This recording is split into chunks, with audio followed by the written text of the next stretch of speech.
He actually escaped imminent and impeding death. He's always been under 7 or 6% body fat. He had no carbs at all for so many years. The body isn't exactly the happiest under 10% body fat. He kind of had this, baby face look. You couldn't tell if he's 16 or 46. He's increased his calories, according to his videos, to 4,500 calories a day. Today we are going to be speaking about Tristyn Lee.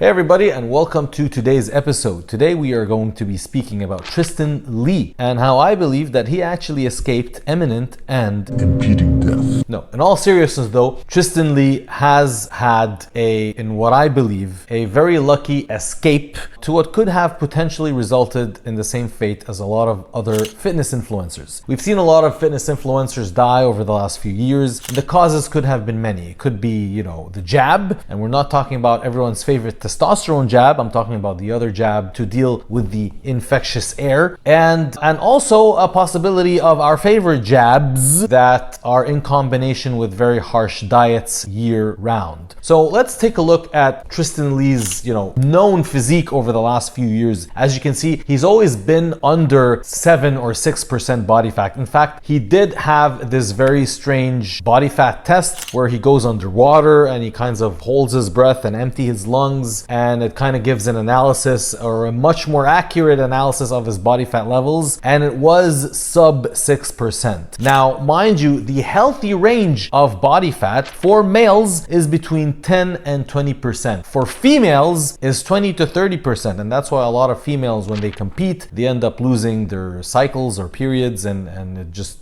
snowballs into a lot of other health risks. Not as bad as for men though. Obviously, we're the lucky ones, and we get to enjoy the 10 to 20% body fat at a healthy state. But going under 10% body fat, you do increase your health risks. Now, obviously, there is a factor. Well, Cristiano Ronaldo has sub 10% body fat. Yeah, but he's an athlete, and he doesn't take the same stuff that we fitness influencers take. It's just a fact of reality. I personally think that a combination of the two is not the healthiest combination. But Tristyn Lee does play soccer, so there is that element. Regardless though, he has been stagnant in terms of his shape, in terms of his muscle size, and he has had a drastic shift of heart when it comes to fitness and lifting. Apparently, he has decided to finally bulk up after many years. But why? Why is it that sub 10% body fat is a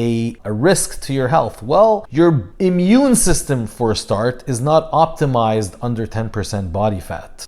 You are at a higher risk of getting sick. You're getting infectious disease, catching something from the air, and especially our famous thing that's been floating around for the last few years, you would have a higher risk of getting permanent damage if your body fat levels are sub 8, 7, sub 7% body fat. Not only that, the liver is also taxed heavily when you don't have essential fats in your system, and even your sex drive kind of goes out the window when you are at a very low body fat percentage for long periods of time. That's to say, the body isn't exactly the happiest under 10% body fat. Now, Tristyn Lee has been under 10% body fat for a very long period of time, and I don't think his body was very happy, and that's what I mean. Obviously, I'm a little bit exaggerating, but could he actually have died from being, under 10% or being sub 5% body fat for several years? That I will leave you to write in the comments below if you think that he did save himself by going on this new change. So what is this new change? Tristyn Lee has recently embarked finally on a bulking diet. He's hooked up with a new coach. He's increased his calories, according to his videos, to 4,500 calories a day, and he redid the body analysis test, and his body fat went up to and above 10% body fat. Now, the goal was to increase in muscle mass, and I guess the big question here is, did he actually increase in muscle mass? So apparently his test showed that he increased about 12, or let's say just more than 10. I don't think it's personally accurate, but I probably will agree that it was over 10 pounds of muscle. He did gain 10 pounds of muscle. Could be because the body was strived off carbs all these years. Mind you, his diet, he had no carbs at all for so many years. He's going on this zero carb, high protein protein diet, and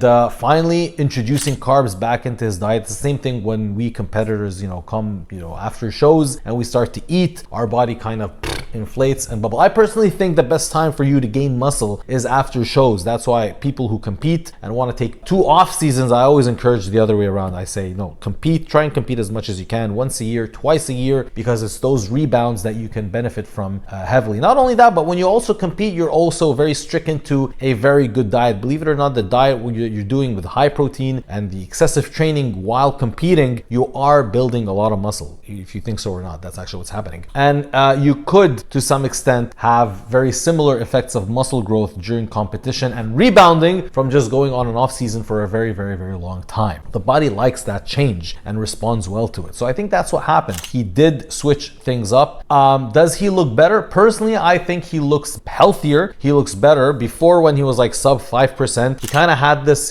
baby face look. You couldn't tell if he's like, 16 or 46, but now he kind of looks more of his age. He looks healthier, and I think that he did somewhat save himself from a possible catastrophe. Let me know your thoughts. That is today's video, and please subscribe. This is a new channel and I'm still kind of getting used to speaking in English, so it's not very easy for me, but yeah, hit some likes, hit some comments, subscribe, and we'll see you on another episode.